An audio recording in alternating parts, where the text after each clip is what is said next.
So now we would like to introduce one of our guest speakers for today, who is the founder of Latino Outdoors and executive director, José González, who is an artist, an educator, and also an SNRE alum.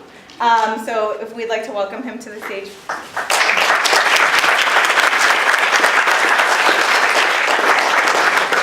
And also a Doris Duke Fellow in the past, when the program was a little different. Yes. Right. Thank you, Doris. All right, so first of all, it's morning, right? So buenos días. That's what it is.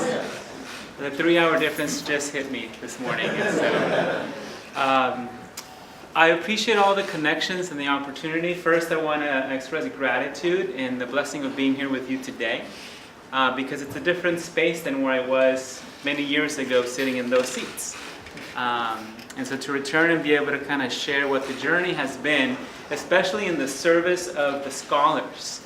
The talk really that I want to present today is about the resilience, the struggle, but also the affirmation of the scholars, specifically for the scholars of leadership, as leaders of diverse and color in the environmental movement, and kind of the purpose of why the program exists now. And so that's kind of what I want to connect it to. And then at the end, I want to open it up to all the questions and themes and topics that come up or resonate or bubble up or percolate, because that was the word as a reminder from yesterday. And so that's the reason why I'm here. And I'm titling this Tu Cuentas, Yo Cuento. Yo Cuento being kind of the frame of a lot of the speeches that I've done. And for the Spanish speakers in the room, who can tell me what is cuento? How do you use the word cuento? You can just shout it out. It's not. I tell, right? And I heard it. Story. I think I also heard count, right? So all of those. So for me, it's the way in which narrative, story, it's the way to count, to matter. And so that's why leading through an inclusive narrative, for me, it's really important. It's based on the work that I did here when I was at SNRE as a student, but it's also based on the work that we're doing now to connect it to all of the research, the data, the information that's necessary and valuable in the work that we do, but ultimately that still needs to connect to the people that it affects, that it impacts, or who need to be included for the change that we want to see. So I want to start with an example. April 22nd, 1970. A well-known date in the environmental movement. Why? Earth Day, right? And so this is an example of how narrative begins to shape what we value, what we see, what makes sense to us. So paired with this image, it makes sense. You have some kids planting trees. It's black and white, so it must be from before, right? Does anyone know where this image actually comes from? It is the same date. It is April 22nd, 1970. And it does have to do with, they are actually planting a tree. It does have to do with a green space. It does have to do with celebration of the earth. Any thoughts?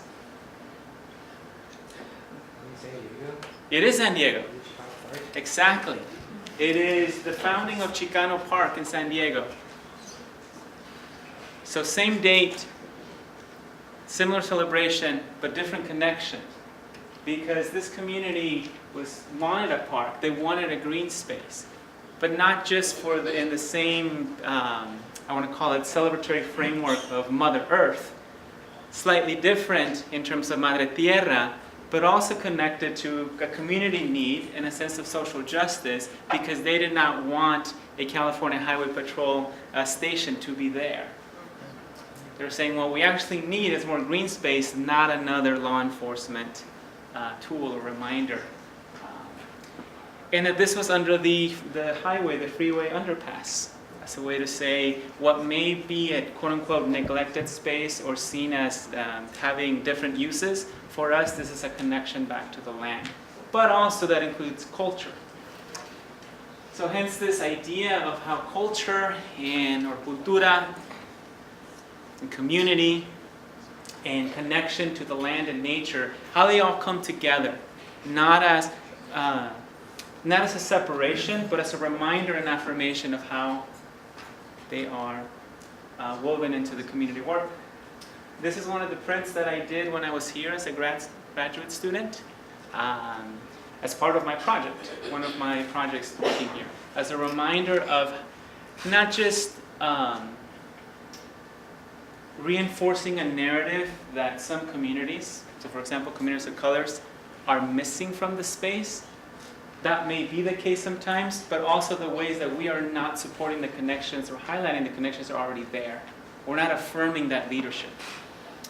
So with my story, Yo Cuento, my story counts. Just to be completely upfront, yes, that is me wearing a gold sequin skirt. So in case you're thinking, is it not? And that's a story in itself, because that's my own process learning forward.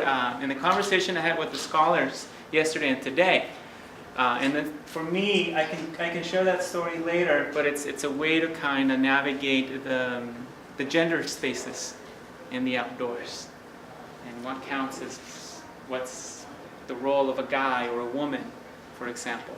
So, and for me, that was an opportunity to kind of show another peer that it doesn't matter. And we can have discomfort or we cannot, but the point being, we don't have to affirm a narrative that's exclusive for no reason at all. So I'll come to that. But my story is, it starts, I was born in Mexico, so I'm an immigrant to this country. And then I came with my family right before turning the age of 9 to California. So I grew up in the Central Valley of California. So again, the narrative, not awesome beach, coastal California, but the interior of California, rural conservative, politically conservative California. So I was transplanted from what the outdoors were in my hometown, which this is, where it wasn't hiking, it was going out to El Monte, into the hills, so to speak. And if that was accessible without me knowing or thinking, I'm going outdoors. I am just going out because either I'm accompanying my grandparents to tend to their crops, or I'm going down to the river. I'm not going outdoors in the sense of thinking I'm going to have an outdoor experience. So I was transplanted to the Central Valley, where the idea of protected spaces was first introduced to me. Like, what is a protected space? What is a state park? What is a regional park? What is a national park? What is a wildlife refuge? And going outdoors now meant we're traveling somewhere to go have an outdoor experience.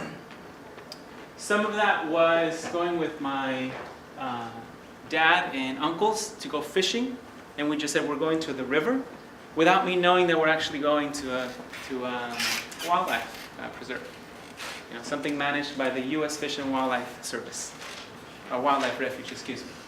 I had no idea what that meant or what that was. I just knew we were going to the river, and we had to travel a ways to get there. I didn't know what that meant in terms of going with my school to California State Park. And that was the first time that I saw sequoias, and that was just a transformative experience. If you've never seen sequoias or redwoods, it's that kind of experience that you have with kind of the natural, majestic grandeur, let's say. And to me, I connected to the Latin American kind of magical realism, as it's like, wow, these things are real, and yet they don't feel like they are. Fast forwarding to now in the present, or most recent, to really working with communities about translating these ideas and concepts of stewardship, for example, conservation, a protected space, a public land, and what that means in relation to their existence, that it's your public land. But where did that come from? When we say your public land, does that include everybody? What are the traditional outdoor experiences? What's the difference if I'm hiking with my uncles down in Mexico to where if I'm hiking with a diverse backpacking group from the Bay Area, from the San Francisco Bay Area? And then all of those are accepted ways to be present. And not just to be present, but to be presente, which is a slightly different meaning in Spanish than in English. Same word. I'm present, I'm presente. And it's that cultural difference, that cultural translation, that nuance that it takes someone, when I say having an ambicultural identity, to be able to express that to a community, but also to be able to share it to others. If I say I am present in English, there's a lot of narrative that comes with that. Versus if I say I'm presente in Spanish. So it's like similar but also different narrative that comes in Spanish. So presente means then what's in a name? And this question comes up a lot. Are you Chicano, Latino, Hispanic, Latinx? What are you? Right? And sometimes I'll say, well look, I am Mexican by birth, and I am American, or I'm a US citizen. I am Chicano by social political identity. I am Latino by cultural identity, and I'm Hispanic by census count. And I said, all of those apply. Because for me the question is, how am I present and how am I presente in a certain situation about what identity matters and why? And so there's some situations where being Hispanic is just not applicable. It doesn't deny the roots of that lineage, of that story that I have. But I also use it to know is, for example, if I'm filling out the census, is it a battle that I want to have to say, that's not me? I'm going to create my own box. Which I used to do a lot with college students when I used to work in the program. And they're like, can I just not include that, and can I make my statement here? I'm like, yeah, you can make your statement. There might be better places in which to make that statement. Because then the census form is not going to, they may not count you. You may not count in the way you need to be counted, because you need to be familiar with the history and the purpose and the reasoning for having these categories on the census. And that leads to people saying, you know, I never knew I was Latino until I came to the United States. And that's true. You weren't. But in the US, we categorize and we label and we identify. And for me, the question is it an identity, meaning something that's fluid, that's affirming, that you are putting out there into the space, or is it a label, something that is chosen for you and that you have to conform to? So a lot of these terms, it's not about either or, a lot of it is and. Right? It's additive. And each one has a slight reason for existing. So some of these may be brand new. Does anyone see one that they've never seen before here? La raza, right? You can just, yes, say it. New Yorican. So, a New Yorican might begin to kind of sound self-explanatory. It's a Puerto Rican from New York, right? And you think, and just so we were clear, humor is good. We can laugh about this because I want to say that we're saying this with the purpose and intent. But that comes from the community, right? You're not going to see that on the census. Or who knows, maybe in a few years. But the reason is because there's a sense of our identity is slightly different than if we're just Puerto Rican, for example. Than if we're just Latin, as the common term is in the East Coast, as opposed to like Latino. And it's a way for a community to kind of have that expression. Right? Same thing for some of these. Hispano is slightly different than Hispanic. And why is that? Because that's the community of the Southwest that retained a lot of their Spanish roots. Tejano is similar in terms of the community that kind of developed out of Texas. Californio used to be a term, but the irony is that they were wiped out by immigration. So the Mexican-American community of California were wiped out by immigration from the East Coast because of the gold rush. In Texas, you didn't have the same kind of economic impact, so some of those communities and traditions still survived. Same thing in some parts of the Southwest. So that's why we say the irony is that what happens. See, the immigration in California is not a one-thread narrative. It has many different roots and different impacts from many different communities. And La Raza is a perfect example. How many of you are familiar with the National Council of La Raza? See a few hands, right? They just changed their name this year. Their reasoning was we need to be more relevant to a growing younger population and so forth. I suspect, though, there's still an element of that defending this term just takes a lot of energy because of the confusion of where this comes from. In English, people tend to translate it directly to mean the race, and it's like all of a sudden, oh, then it enters that whole conversation. Where the roots of it are about connecting the indigenous and the Spanish roots in Mexico together, as a community. So la raza usually just means the people. And it has roots in a term called la raza cósmica, the cosmic race, as a way to kind of value the indigenous contributions in Mexico, because most of that were ignored. Usually they just kind of value the European or the Spanish roots. But we'll go through these because I want to show the example of how we then create a narrative, and especially in the environmental and conservation movement, that we may take for granted, or we leave it as is, or we don't pay attention about what it's affirming and who it's excluding. And that if we're more additive or inclusive to that narrative, we begin to see ourselves, especially for the scholars, that we've been here all along in different ways. And our stories are there. And knowing that we're present and connected matters to that. So I'll just kind of do this as a shout out. Who is this individual? Rachel Carson, right? The name's on it. She is associated with this text. I mean, she wrote it, Silent Spring. So just those 2 points, a character and part of a plot. Rachel Carson and Silent Spring. For those of you, just by a show of hands, how many of you kind of already know what the story is? It's coming into your mind around that. Like, okay, I know what the plot is. I know what the resolution is. I know why this is important. Show of hands? It's a lot, which is good. It's expected to be in this school. In other communities, I get like, I don't know who she is, or I don't know what it's about. But this is an important point, an event in the environmental movement storyline. And we can go into details of, the how, the what, and whatnot. But the gist of it is that we had DDT, we needed public awareness, we needed to do something about it. There's a sense of urgency around it. And essentially, people say it's about saving the birds.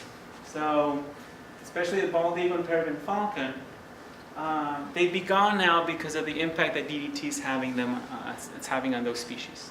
So we need to do something about it. So the narrative is really about people stepping up to save wildlife. And that affirmed I'll call it the actions, and who becomes a hero, and who does the saving, and who's included in the process. So that even 25 years later on, the narrative that's still affirmed is something like this, right?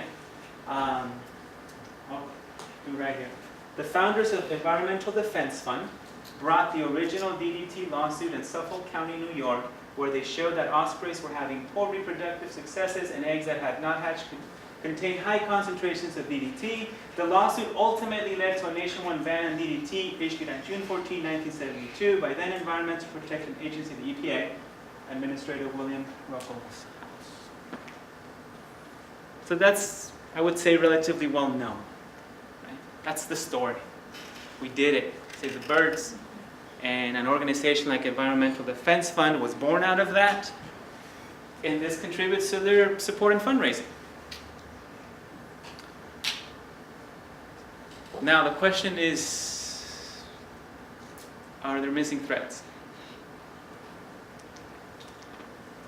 Because that's what we end up leaving out You have EDF interested in the wildlife impacts, continuing to have difficulty establishing standing in cases that require plaintiffs to be directly impacted by pesticide use, like farm workers. So this idea of how do we establish that, a marriage of convenience rather than a strategic redefinition of the pesticide use, meaning that there was actually another lawsuit filed on behalf of 6 migrant farm workers by the California Rural Legal Assistance Project out in California. And pairing that with EDF's resources is actually what made it successful.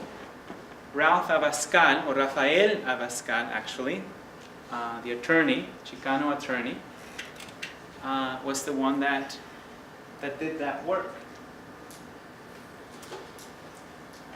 And so the CRLA turned the case over to EDF, and that's what made it successful. It doesn't negate the work of EDF. It doesn't negate the importance and the value of the wildlife impact. It just doesn't also include the impact that it had on people, and specifically farm workers. And there's a lot of that tied into that. If you know it in terms of environmental justice framework, the questions are always how and why, questions of power and privilege and resources and access. And that's why a line like this makes sense. Is this part of the metaphor for a larger power struggle? That such a subaltern group as farm workers have the audacity to challenge agribusiness methods? Is that a battlefield in which they were actually going to be able to win or not? And these are the sources for that. To me, it's important because then being able to include that as part of the narrative shows that a group like farm workers, Latinos, Chicanos, their work was not just about civil rights in the traditional sense or about what you already are familiar with Cesar Chavez and the farm worker movement, is that it included a very relatable and direct connection to the environmental conservation movement. And that those connections are important because it affirms the presence of leadership of communities of colors that sometimes we either leave out or we assume they need to step up, or we assume that it's a recent or new thing that we have to work with. Instead of we kind of continuously go back and say, well, here's an opportunity that we didn't do that, here's an opportunity that we didn't do that, here's an opportunity that we didn't do that. And with this, here's an opportunity now that we're still dealing with pesticide issues with farm worker communities. Especially even more so now with the current administration. And so then the question of who is a conservationist for me is important because it's about framing that identity. Is it an inclusive identity or is it an exclusive label? And this matters. Why does this matter? Because we know we live in narrative all of the time. And sometimes it's very obvious to us, sometimes it's not. We might be familiar with comparisons like this, right? That we might have similar event, similar occurrence, similar crime, so to speak. But you can be treated differently because of your color of your skin and privilege in the system. Negative image in the media affect how black people are treated in real life. Right? And we can go into the research around it, but at the end of the day, it has a real impact on communities. And for me, the question then becomes, especially in the environmental conservation movement, it's like, oh, is it an uncomfortable topic? Well, guess what? Yes. But it has to be. Because a lot of community of colors live in discomfort all the time. And discomfort is the place you kind of need to be able to make those connections. Because it's noticeable. It is noticeable. So who remembers this famous character? Cecil the Lion, right? And that's where the narrative, again, plays out. We have an individual, a lion. The lion has a name. It's known. It's a narrative of importance, urgency. There's a sense of injustice. We should do something about it. Something should get done. But then how does that relate to something like Black Lives Matter? There's still also a sense of injustice, that something should be done. There are names, that's the phrase, say his name, say her name. Because communities do notice. And I don't know if some of you maybe caught this, and it's okay to laugh. Like I said, this was done with the purpose of using humor to make a point. I'm going to start dressing like a lion. That way cops know that if they kill me, white people will avenge me. So this idea of black lions matter, right? It's a thing that came up on Black Twitter to kind of say, like, wait a minute. Don't say that it's a social justice thing when you're asking for the exact same thing for a lion that you're not willing to do for people in our communities. And so that's, to me, that's being observant and noticing, like, those are connection points. It's too easy to say, oh, well, this conservation work is separate from this justice work. Salud. And also for me is that a lot of the individuals that we work with, I said it's additive. It's not that it's exclusive from your identity and the work that you do. This is Miguel Ordeñana, who is a conservation biologist out of the LA area. And he tracks P22, which is a very famous mountain lion down there. He even has a really cool shop at the Hollywood sign. I mean, like, it's celebrity status for that mountain lion. But this is what he tells me. He says, as a proud Latino, I would not be where I am today without my Latino upbringing and influences. I feel a personal responsibility to work equally hard on my work as a conservation biologist as I do as a future Latino role model and educator. I purposely changed the trajectory of my career so that I could fulfill both of these goals and impact as well as join both of these communities. That representation matters. That's why the scholars, I told them yesterday, you being here, you being present in these spaces matters a lot. Because others are watching you and looking up to you in the same way that you look up to others. Right? And sometimes you just don't know the impact you're going to have just by doing what you do. And so my closing pieces here around, to me, is what does that look like? How do I express that? How do I see that expressed with other individuals and communities? And to me, it comes out of mestizaje. So being a mestizo, which is an identity of just meaning mixed. So for example, Mexico as a nation is a mestizo country from its indigenous and Spanish roots, but also from other roots, as they say in Spanish, raíces, that are still present, and it's doing its own work to be recognized. So for example, the African and black communities, the slaves that were also imported to Mexico, that's a root in Mexico, and there's still communities. There's Spanish-speaking communities in Mexico that have retained that. Same thing for other parts of the world. There is a Chinese-Mexican community and roots that are present there. A lot of the times is because, remember, what happened in the U.S. did not stay in the U.S. And you can see similar occurrences south of the border. So for me, it's conservation cultura. This idea of how does this question of conservation is connected to the cultural roots and identities of communities. So I love this beanie a lot. And yes, it's a beanie with Old English letters. Right? But it says sustainability. This comes from a community called Tierra y Libertad in Tucson. And their project is called a Barrio Sustainability Project.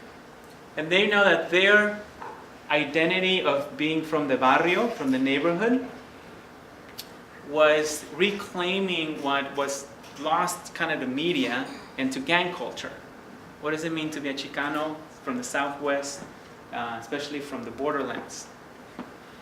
That usually gets associated with gang culture. They're like, but no, that's been our culture. If we give it up, then others will take it, and then it's going to get framed in popular culture, and that's how kind of we get stereotyped.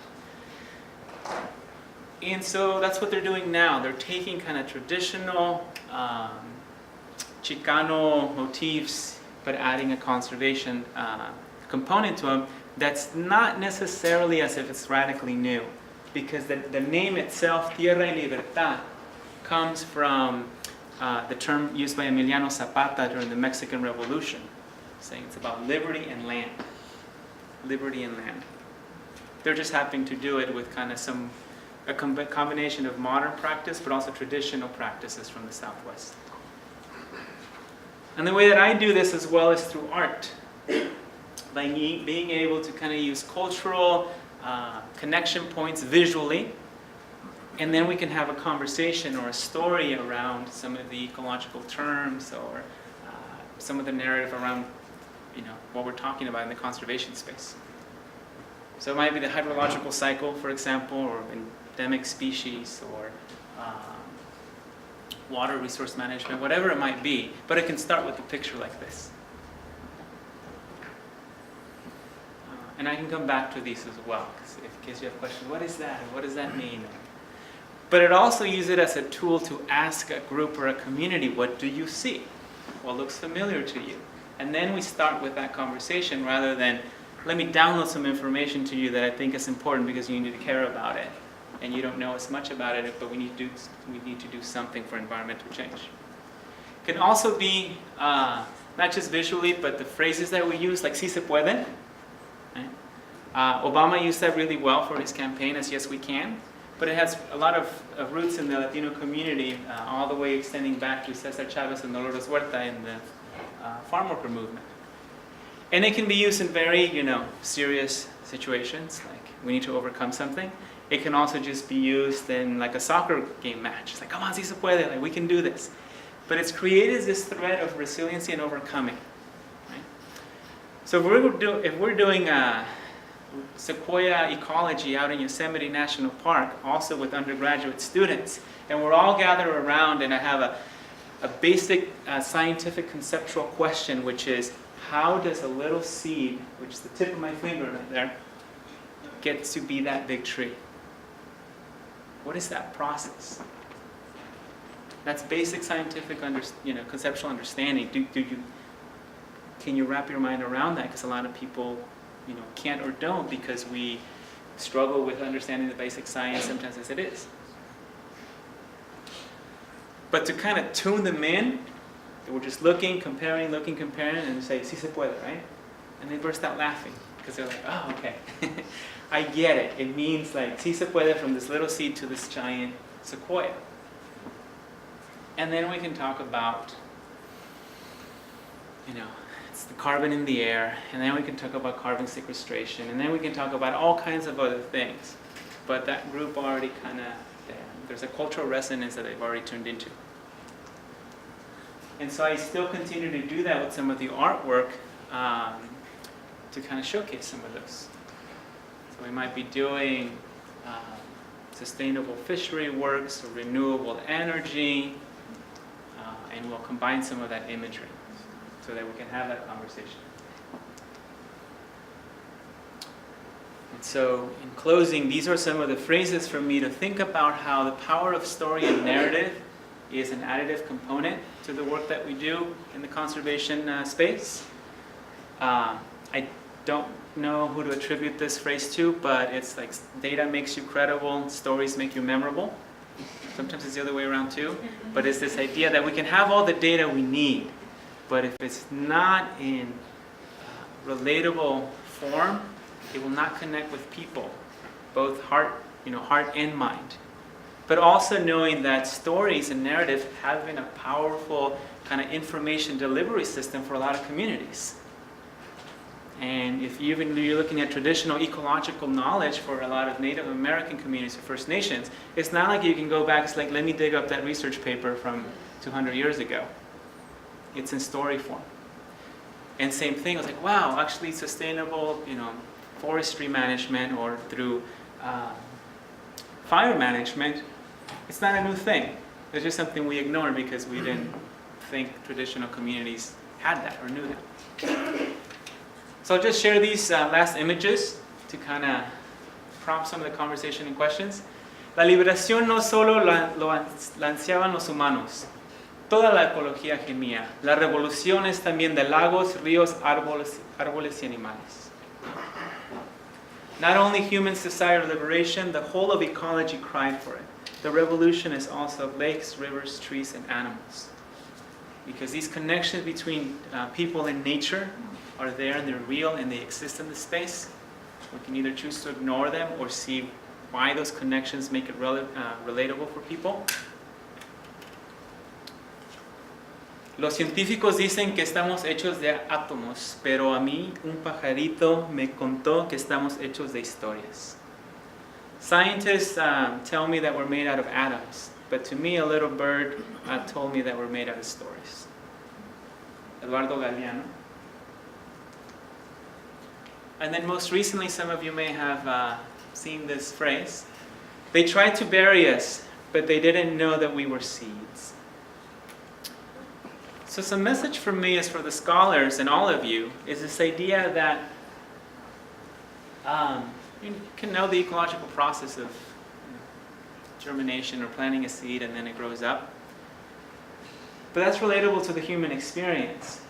And people are looking for those connections. And even on those dark spaces and moments where you're thinking like, I'm tired, or I gotta do this, or I'm in an excluded space, or you might even be in an oppressed space, that can be a place of growth. And if you continue to go towards the light and you are taking in from what's around you in a positive way, that's what makes sense. Then you can be that giant sequoia. You might feel like that little seed right now, but you can be that giant sequoia. For my comparison for me is, when I first arrived at SNRE then, I struggled with everything. I would say I'm 30% of the Latino student population.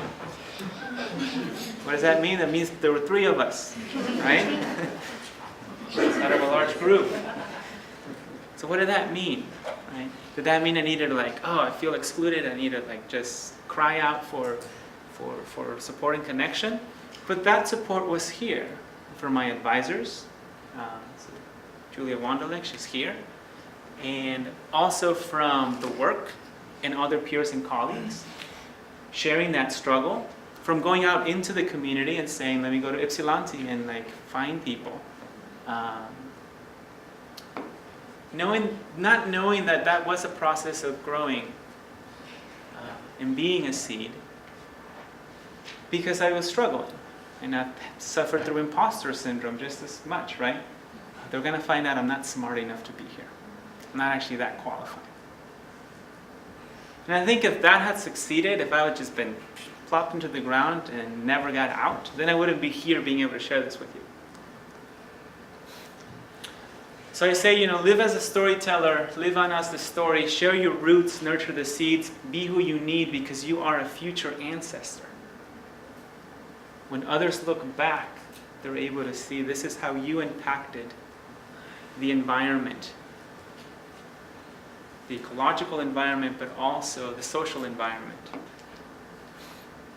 And for me, it's been a blessing to go on this journey that I can say, some people see me as I guess that I'm doing important stuff. I still see myself as kind of that seedling and thinking, how can I share this and grow with others? But it's been a blessing because then I have opportunities like these, right? To meet the president and the Oval Office and things like, would that have happened if I had not stepped into this space? And honestly, I think the answer is no, it would not have. If I would have just said, I'm not going to take the leap of faith to do something that first germinated here at SNRE. Julian knows when I would come to her, I have this idea, I want to do this. And then she would tell me, why don't you make that then your master's project? Because I still don't have it quite down. But it's stuck. And I've been nurturing it. And have this opportunity to be in those spaces to carry the voice of the work that I do in my communities, but also the value, because it's also being sought. So this is with former Secretary Jewell. And ultimately, it's still grounded in community. That what I do is because I have I see a family who needs to have access to open space in this case, and that we do what we can to work as a community to provide that. Because they are our future conservationists. They are our future scientists. They're the future ecologists. They're everything that we say that we need is already here. And we are that. And in this case, the mom showed up and she's like, I wasn't sure what we needed to have to be on the trail. I didn't come prepared. They don't own one of those baby carrying backpacks, right? but she knows how to make a rebozo, like a shawl. She didn't have that with her, so she borrowed my jacket. And that's how she was able to hike with her baby and with her daughter. And at the end, to be able to hear back from her that says, this is what an opportunity to know that I can come out here. It's so close to home. But I would never have come out if it wasn't being out here with the group, that I felt safe and comfortable, and knowing what I can do. So that's what it's rooted to me. So my closing message is this, from Dolores Huerta: sí se puede, but then I add to that, pero hazlo. Because you'll be surprised at what you can accomplish if you just go ahead and do it. So I can't wait to see what the scholars accomplish in the next 5 to 10 years. So with that, I'll pause.